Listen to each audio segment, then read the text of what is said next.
માં વેન્ટિલેટર્સના અભાવના મામલામાં હાઈકોર્ટે સરકારને વિધક સવાલો પૂછ્યા છે।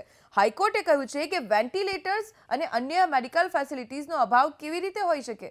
જો કે હાઈકોર્ટમાં કોર્ટ મિત્રોએ રજૂઆત કરી છે કે જરૂરિયાત કરતાં લગભગ 50% જેટલા વેન્ટિલેટર્સ જ છે।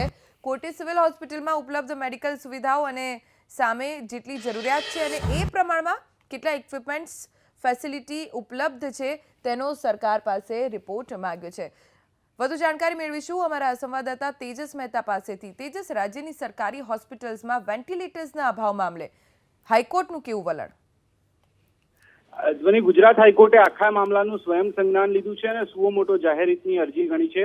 હાઈકોર્ટના જે એક ન્યાયમૂર્તિએ ચીફ જસ્ટિસને પત્ર લખી અને સિવિલ હોસ્પિટલ્સની અંદર આ પ્રકારે વેન્ટિલેટર્સના અભાવે દર્દીનું મોત થયું છે તે બાબતનો પત્ર લખ્યો, જેને લઈને કોર્ટે આખા મામલાને સુઓ મોટો જાહેર હિતની અરજી ગણી છે। કોર્ટે સરકારને સવાલ પૂછ્યો છે કે જ્યારે મેડિકલ ફેસિલિટીઝ ઓછી હોય તો એ કઈ રીતે ચાલે, સાથે જે મેડિકલ ઇક્વિપમેન્ટ્સ છે ઓછા પ્રમાણમાં છે તો કેટલા ઓછા છે અને તેની પૂર્તતા માટે સરકાર શું પગલાં લઈ રહી છે, તમામ બાબતનો રિપોર્ટ માંગ્યો છે। જે મહિલા દર્દીનું મોત થયું હતું તેના મામલાને લઈને કોર્ટે ચિંતા પણ વ્યક્ત કરી। કોર્ટ મિત્રોએ દિલ્હી હાઈકોર્ટના એક ચુકાદાને ટાંકીને કહ્યું કે સામાન્ય રીતે હોસ્પિટલ્સની અંદર જેટલા બેડ હોય તેના 10% જેટલા બેડ્સ પર વેન્ટિલેટર્સ અવેલેબલ હોવા જોઈએ।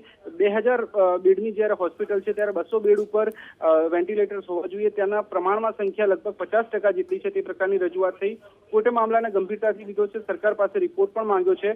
3 મેના રોજ સરકાર આખા મામલાને લઈને શું રિપોર્ટ કરે છે, શું જવાબ આપે છે તે મહત્વનું બની શકે છે। તેજસ, આભાર આ સમગ્ર જાણકારી માટે। તો હાઈકોર્ટે આકરું વલણ દાખવ્યું, કહ્યું કે વેન્ટિલેટર્સ અને અન્ય મેડિકલ ફેસિલિટીઝનો અભાવ હોસ્પિટલમાં કેવી રીતે હોઈ શકે।